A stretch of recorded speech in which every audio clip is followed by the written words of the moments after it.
हमें लूकस दिखाया जाता है जिसने अपने हाथ में फूल का गुलदस्ता पकड़ा हुआ था और वो कहता है मैं यहाँ पर आ गया।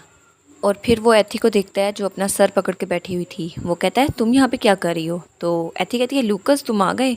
और वो उसके हाथों में फूल दे के कहती है वाओ ये तो बहुत ज़्यादा खूबसूरत फ्लावर है। और वो फूल उसे पकड़ा देता है और एथी कहती है थैंक यू। तो लूकस कहता है तुम इतना अगली फेस क्यों बना रही हो। और फिर वो कहता है नहीं नहीं मेरा मतलब तुम इतना लॉन्ग फेस क्यों बना रही हो, क्या तुम वर्क की वजह से परेशान हो। तो एथी कहती है शुक्र है इसने ये तो कहा कि मैं अगली नहीं हूँ। और वो कहती है नहीं ये काम नहीं है, मैं वर्ल्ड ट्री की रेवोल्यूशन के बारे में सोच रही थी, उसने मुझसे कुछ तो कहा था लेकिन मैं भूल गई। लुकस कहता है तुम पहली इंसान होगी जो इस बात को भूल गई। और वो कहता है तुम्हें अभी तक याद नहीं आया। एथी कहती है हाँ पहले मैं बहुत ज़्यादा परेशान थी इसलिए मुझे पता नहीं था कि मुझे क्या सोचना चाहिए। और तब उसे याद आता है जब वो सोच रही थी क्या मैंने सही चॉइस की, और पीछे से उसकी मॉम ने उसे हक किया था। और वो कहती है शायद मैं कुछ ज़्यादा परेशान थी, मुझे इस बात का डर था कि कहीं चीज़ें वो गलत ना हो जाएं। लुका सोचता है पहले तो ये बहुत ज़्यादा ग्लूमी थी लेकिन जब से ये वर्ल्ड ट्री के पास से हो गई है ये चेयर अप हो गई है और मुझे नहीं लगता कि वर्ल्ड ट्री की रेवोल्यूशन कोई बुरी होगी। तो एथी सोचती है मैं डॉक्यूमेंट्स को तो इतनी आसानी से याद कर लेती हूँ तो वर्ल्ड ट्री की रेवोल्यूशन को क्यों नहीं याद कर सकती, कम ऑन याद करो। तो लुकस उसका हाथ पकड़ लेता है और वो कहता है अगर तुम इसको याद नहीं करोगी तो मर नहीं जाओगी, अगर तुम इसको ज़्यादा सर पे चढ़ाओगी तो तुम अपने बालों को ख़राब कर लोगी। और एथी कहती है ये तो बहुत ज़्यादा फ्रस्ट्रेटिंग है। और एथी कहती है ये तो मुझे अगली कहा करता था, अब कितना मुश्किल लग रहा होगा इसको मुझे ये कहना। और लुकस वो उसके हाथ पे किस करता है। एथी कहती है क्या, और एथी पीछे रहती है। एथी कहती है क्या ये अभी तुमने क्या किया। लुकस कहता है मुझे लगता है तुमने अभी तक खाना नहीं खाया तो मेरे साथ लंच करोगी।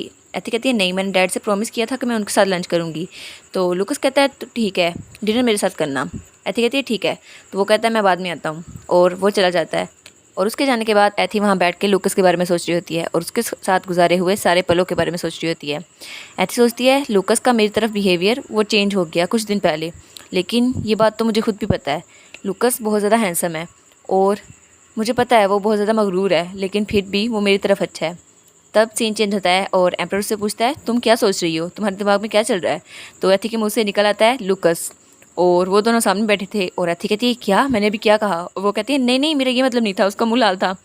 और एम्परर वो कहता है कोई बात नहीं तुम्हें मेरे सामने ये सफाइयाँ देने की ज़रूरत नहीं है, मैं जानता हूँ तुम अभी भी बहुत ज़्यादा यंग हो लेकिन मैं तुम्हें वो करने दूंगा जो तुम चाहती हो। और वैसे भी मैं इस पूरी दुनिया में तुम्हारी हर एक ख्वाहिश को पूरा करना चाहता हूँ। एथी कहती है वाओ डैड ने इजाज़त दे दी। और जब वो एम्परर को देखती है तो उसका बैड मूड था। एथी कहती है ऐसा क्यों लग रहा है जैसे डैड अपने दांत चबा रहे हों। और वो खुश रहती है और वो सोचती है लेकिन डैड मेरे ओपिनियन की रिस्पेक्ट करते हैं। और एम्पर कहता है लेकिन तुम्हें जल्दी करने की ज़रूरत नहीं है, तुम अभी भी बहुत ज़्यादा यंग हो और तुम्हें कॉरोनेशन सेरेमनी पे ध्यान देना होगा। एथी कहती है डैड तो मुझे अभी भी चेरिश करते हैं। और वो कहती है यस डैड और हंसती है और फिर एम्पर को केक पेश करती है तो एम्पर खाता नहीं है।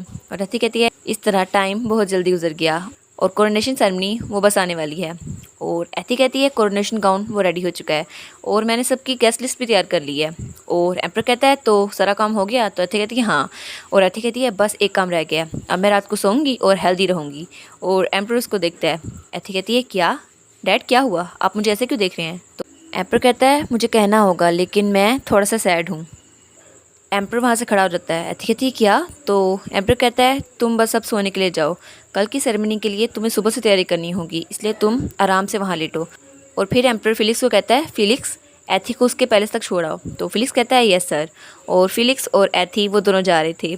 ओ फिलिक्स तो हमारा गार्डियन एंजल है हमारी एथी के लिए।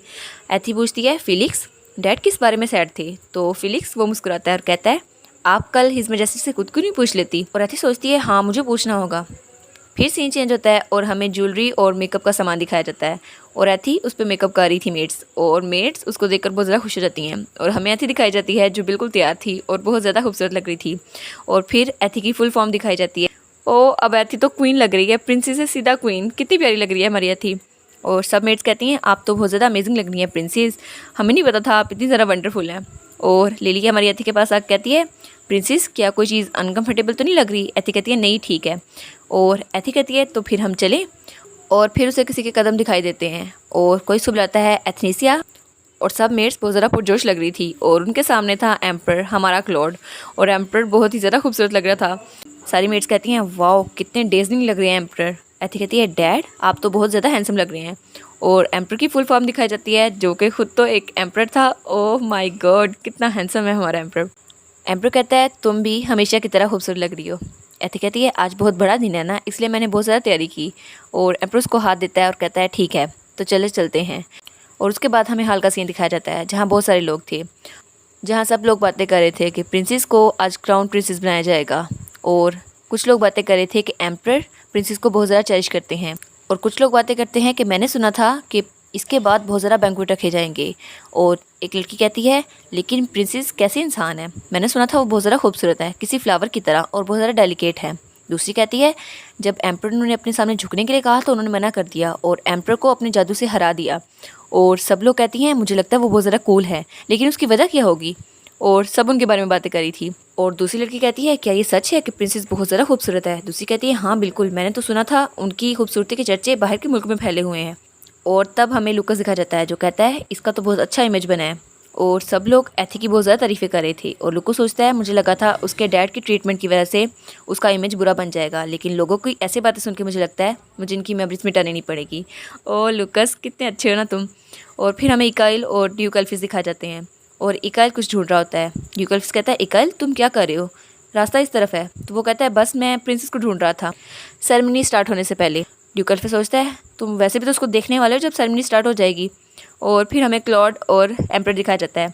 एथी कहती है डैड, तो एम्पर कहता है क्या क्या हुआ तुम्हें। तो एथी कहती है कल आपने क्यों कहा था कि आप सैड हैं। तो एम्पर उसकी तरफ देखता है और कहता है वो बात तो बस मेरे मुंह से निकल गई थी, उस बारे में भूल जाओ। एथी कहती है क्या आप मुझे बता भी दे, मैं क्यूरियस हो रही हूँ और प्लीज़ मुझे बताएं। एम्पर कहता है मैं बस इस बात से सैड हो रहा था कि तुम बहुत ज़्यादा बड़ी हो गई हो। ये तो कल की बात लगती है जब बिल्कुल छोटी सी थी तुम और इतनी क्लमजी थी कि मेरे इर्द गिर्द घूमती रहती थी और मैं तुम्हें उठाता था, और अब तुम अचानक इतनी बड़ी हो गई हो। और वो कहता है लेकिन अचानक से तुम इतनी बड़ी हो गई हो कि तुम कोरोनेशन सेरेमनी के लिए तैयार हो। और वो कहता है और एक दिन तुम अडल्ट बन जाओगी और तुम्हें तुम्हारा पार्टनर मिल जाएगा और तुम मुझे छोड़ के चली जाओगी। बस मैं ये सोच कर सैड हो रहा हूँ कि ये सब कुछ कितना लोनली होगा और मैं कितना अकेला हो जाऊँगा, और ये बहुत ही ज़्यादा सैड है। एम्पर कहता है मुझे माफ़ करना, आज तुम्हारा बहुत अच्छा दिन है लेकिन मैं ऐसी बातें कर रहा हूँ। और फिलिक्स सोचता है हिज मेजेस्टी तो सच में बहुत ज़्यादा चेंज हो गए हैं। पहले तो वो अपनी साइड किसी को दिखाते नहीं थे, वो नहीं चाहते थे कोई उनकी इमोशंस को देखे, लेकिन अब वो तो प्रिंसेस से माफ़ी मांग रहे हैं, वो बहुत ज़्यादा बदल गए हैं। तब एम्पर कहता है फिलिक्स, तो फिलिक्स कहता है क्या। एम्पर कहता है लेडी इन वेटिंग्स को बुलाओ एमरेट पैलेस से। तो फिलिक्स कहता है क्या। और एथी वो वहाँ पर रो रही थी और फिलिक्स और क्लॉड दोनों उसके सामने थे और वो कहते हैं तुम्हें क्या हुआ।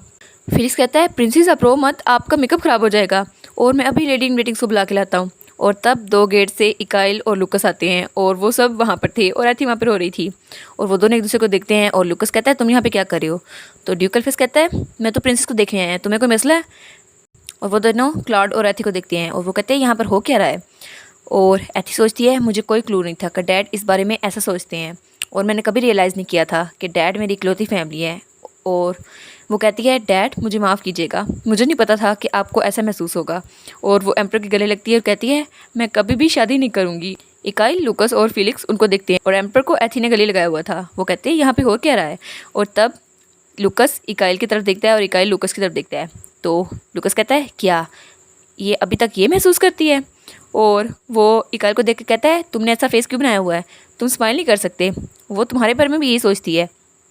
तो इकाइल कहता है हाँ बिल्कुल, पहले मुझे लगा था मेरा कोई चांस नहीं है लेकिन अब मुझे लगता है मेरा चांस है। वो कहता है क्या तुम्हारा तो 100 सालों में कभी चांस नहीं होगा। तो वो कहता है जब तक मैं जिंदा हूँ मेरा चांस है। फिलिक्स कहता है इन दोनों का सच मसला क्या है। और लुकस कहता है कितना बदतमीज़ है ये। एम्पर कहता है मैं तुम्हारी ये बात समझ सकता हूँ एथनीसिया। और फिलिक्स कहता है कितना क्यूट है, प्रिंसेस अभी तक मैच्योर हो चुकी हैं लेकिन अभी भी वो अंदर से एक छोटी सी बच्ची की तरह है। और वो एक स्पाई को कहता है एमरेट पैलेस से मेड्स को बुलाओ। और एथी कहती है सच में मैं बिल्कुल भी शादी नहीं करना चाहती। फिलिक्स सोचता है एम्पर तो ये बात सुनकर बहुत ज़्यादा खुश हो गए होंगे प्रिंसेस के इतने इनोसेंट रिमार्क सुनकर। और एम्पर दिखाया जाता है जो स्माइल कर रहा था। और वो तीनों एम्पर को देखती है और कहते हैं वाओ ये तो कुछ ज़्यादा ही खुश लग रहे हैं। और एम्पर वो तो चमक रहा था। और एम्पर कहता है जो तुम चाहती हो वही करो। और वो तीनों सोचते हैं एम्पर इतना ज़्यादा खुश लग रहा है, ये तो चमक रहा है बिल्कुल। और एम्पर कहता है मैं तुम्हारी फीलिंग्स समझता हूँ इसलिए रोना बंद करो। और वो झुकता है एथी के सामने और कहता है कोरोनेशन सेरेमनी स्टार्ट होने वाली है इसलिए तुम रोना बंद करो। तो एथी अपने आंसू पहुँचती है और कहती है ओके। लुकस और इकाइल वो दोनों उसको देखते हैं और पीछे से आवाज़ आती है ओह प्रिंसेस, और वहाँ मेड्स थी। और फिलिक्स सब पीछे देखता है तो वो कहती हैं चुप हो जाओ, तुम उनकी कन्वर्सेशन ख़राब करी हो। और मेड्स वहाँ पे आती है और एथी को ले जाती हैं और कहती हैं हम आपका ध्यान रखेंगे। फिलिक्स कहता है मेज ड्यूकल्फियस आप दोनों अपनी सीट्स पे वापस चले जाएं। तो वो कहते हैं ठीक है। और फिलिक्स कहता है मैं हिज मेजेस्टी के साथ आऊँगा। और वो दोनों वहाँ से चल जाते हैं और एम्पर उनको जाता हुआ देखता है और फिर कहता है आपकी एक्सप्रेशन ये तो बहुत ज़्यादा अच्छे थे। तो एम्पर कहता है हाँ मुझे बहुत ज़्यादा अच्छा लगा, मैंने उन मक्खियों से छुटकारा हासिल कर लिया जो एथी के इर्द गिर्द घूमती रहती थी। तो वो कहता है क्या मक्खियाँ? और एथी दिखाई जाती है जिसका मेकअप ठीक हो गया था और वो स्माइल कर रही होती है और वो एम्पर के पास आकर कहती है डैड मैं तो रेडी हो गई हूँ। और एम्पर सोचता है मैं इसको हमेशा के लिए अपनी साइड पे नहीं रख सकता, लेकिन अभी भी मेरी नज़रों में वो एक छोटी बच्ची है। तो फिलिक्स सोचता है वो क्राउन प्रिंसेस बनने वाली हैं, इनके नज़र में अभी भी वो छोटी बच्ची हैं। तो एम्पर कहता है ठीक है तो हम चलें और अपना हाथ आगे बढ़ाता है। ओ कितना हैंडसम है हमारा एम्पर। और एथी कहती है हाँ कितनी क्यूट लग रही है ना इनकी जोड़ी, फादर एंड डॉटर की। और फिर सीन चेंज होता है और चर्च का सीन दिखाया जाता है जहाँ बहुत सारे लोग थे और इकाइल, लूकस और ड्यूकल्फियस इकट्ठे खड़े थे। और वो लड़कियाँ जो टी पार्टी में एथी के साथ थी वो भी वहाँ पर थी और एथी वो वहाँ पर एंट्री देती है और सब लोग उसके लिए चीयर कर रहे होते हैं। यार कितनी शानदार पर्सनैलिटी लग रही है हमारी एथी की, बिल्कुल क्वीन। और वहाँ का पोप एथी को सलाम करता है, ब्लेसिंग्स एंड पीस अपॉन ओपिलिया। और वो कहता है ठीक है तो ऑफिशियल कोरोनेशन सेरेमनी अब शुरू होने वाली है। ओ एथी की कोरोनेशन सेरेमनी होने वाली है।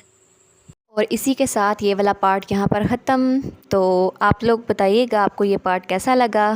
प्लीज़ लाइक करिएगा, कमेंट करिएगा और शेयर करिएगा। और जो न्यू व्यूवर्स हैं काइंडली वो चैनल को सब्सक्राइब कर दें। और पिछली वीडियोस का लिंक आपकी स्क्रीन पर नज़र आ रहा होगा तो काइंडली उनको भी चेकआउट कर लें। Thank you so much.